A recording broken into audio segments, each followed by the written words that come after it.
Je m'en allais chercher des oies du côté de fouiller les oies à bicyclette. Soudain qui vois-je devant moi une belle fille au frais minois à bicyclette. En arrivant à sa hauteur, j'y fais un sourire enchanteur à bicyclette. Elle rit aussi, on parle alors, et elle me dit dans nos transports à bicyclette.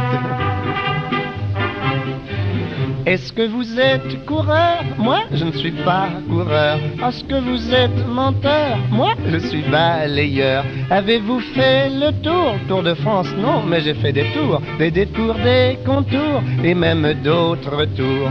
Des tours de quoi qu'elle me dit, des tours de vélo tardi. Vous êtes un blagueur. Est-ce que vous êtes coureur? Vous parlez d'un raisonnement? Coureur. Enfin, ça fait rien. Bon.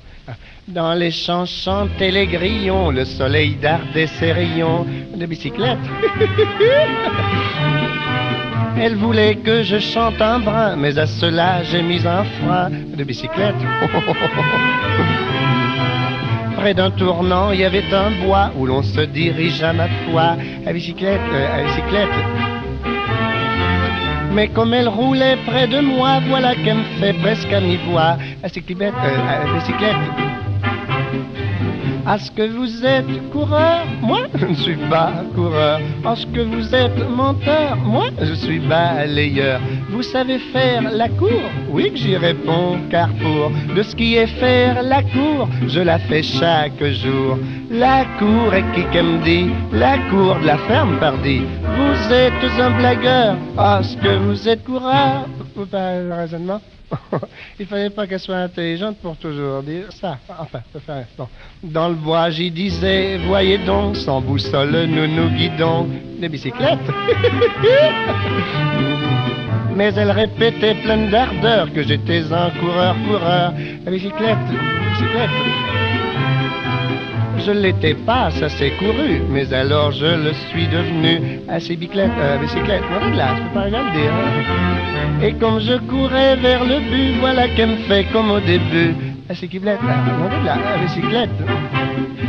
Est-ce que vous êtes coureur? Moi, je ne suis pas coureur. Est-ce que vous êtes menteur? Moi, je suis balayeur. J'irai 10 ans courant, car je continuais de courir vers le but à conquérir. Vous êtes au courant.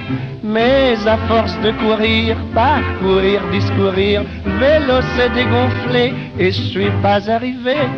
Moralité, rien ne sert de courir, il faut partir à point. Comme l'a si bien dit la tortue.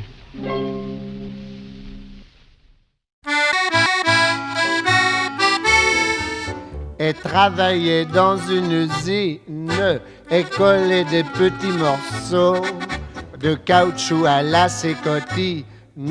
Peu à peu, ça faisait des boyaux. On l'appelait la môme rustine. Elle était mordue du vélo. Quand elle était sur sa machine, elle n'avait jamais les grelots. Elle venait à vélo à l'usine, mais quand il pleut, ça fait trop de boue. Alors dans le métro, ça se devine, elle arrivait en gare debout.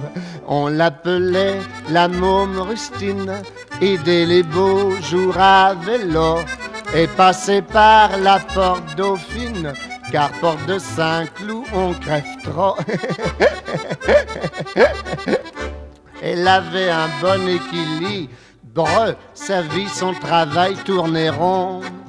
Elle ne faisait jamais roulis, car elle en mettait un rayon.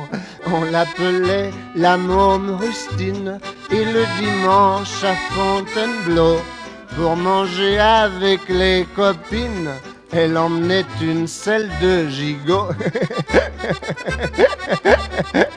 Elle achetait des fleurs au Halles, puis elle disait d'un air finaud: quand je regarde les pétales, je pense aux pétales de mon vélo. On l'appelait la môme rustine, et dormait été comme hiver, la fenêtre ouverte car la gamine voulait avoir sa chambre à air. Et comme une atoll, un cycliste qui se dégonfla aussitôt. Comme il était philatéliste, il prit le thème de son vélo. On l'appelait la môme rustine. Elle retrouva son Anatole. Et maintenant, pour pas qu'il se débine, elle lui a mis un antivol. Méfiez-vous de la môme rustine.